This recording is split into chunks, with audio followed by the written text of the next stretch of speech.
Hi, happy weekend. Yan, nandito tayo sa Lower Antipolo. Actually, Barangay Mambugan pa rin. Nakalimutan ko lang siyang video ang kagabi. Ayan, pagod na rin. Yan. So yung lot area nito is 178 square meter. Tapos ito yung road sa labas, yung subdivision. Yan, actually dalawang single attached to.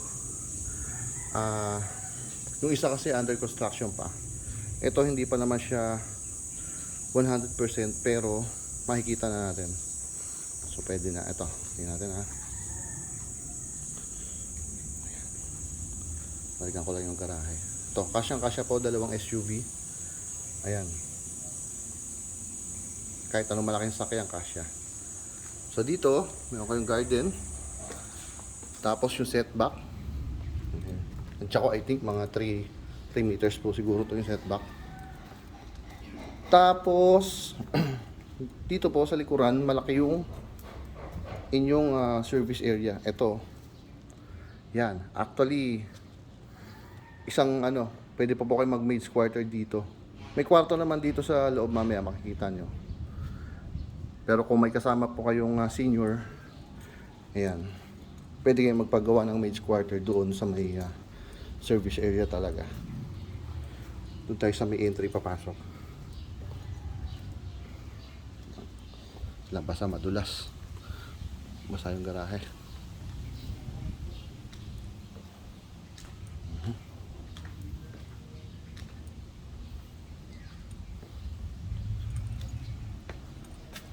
Yan.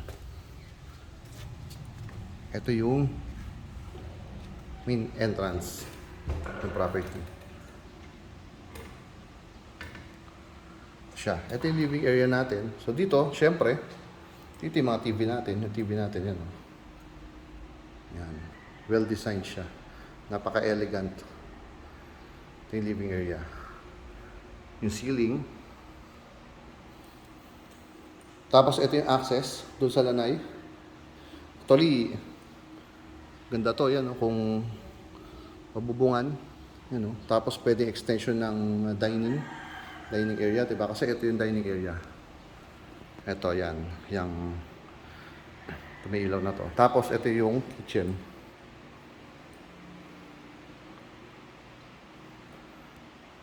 May kasama na siyang range hood tsaka induction cooker. Yan o.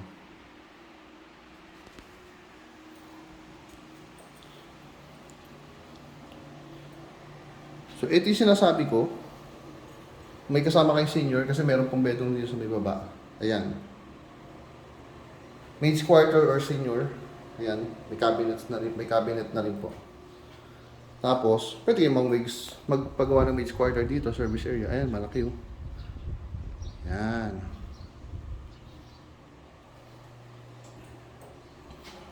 Then ito, may sariling may common toilet and bath na dito sa ground floor. Okay?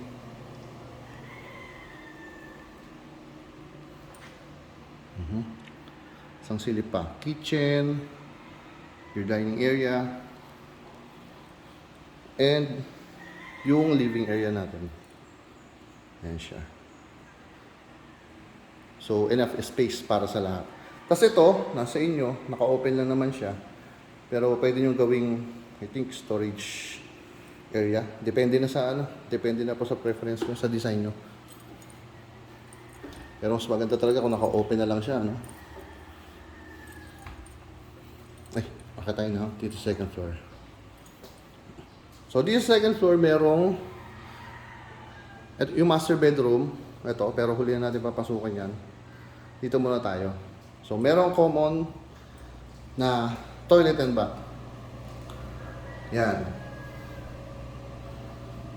Tapos, may na siya, shower enclosure na siya. Ayan po, kita naman po. Yung bedroom, ito, this is your third bedroom. Dito sa taas, may kasama ng window type aircon. May cabinet na rin. Same lang yan dito sa second bedroom dito sa taas.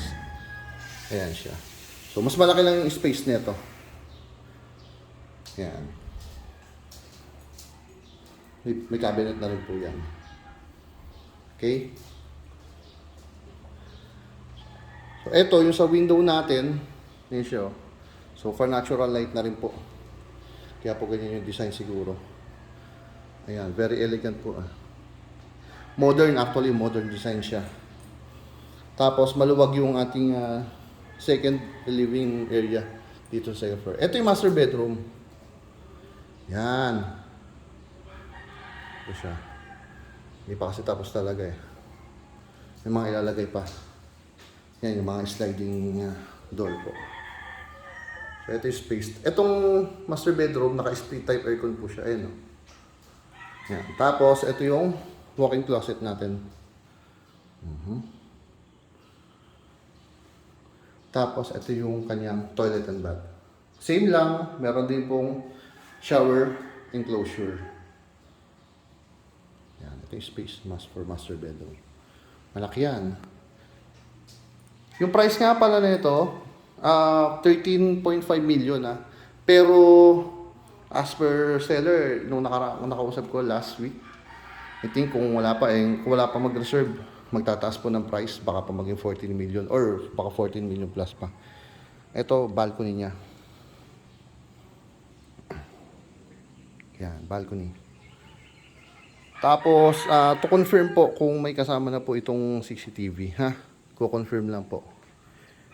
Yan. So, ito yung yung road ng subdivision. Kita nyo naman yung community. Maayos, hindi po siya, ayun, kapitbahay.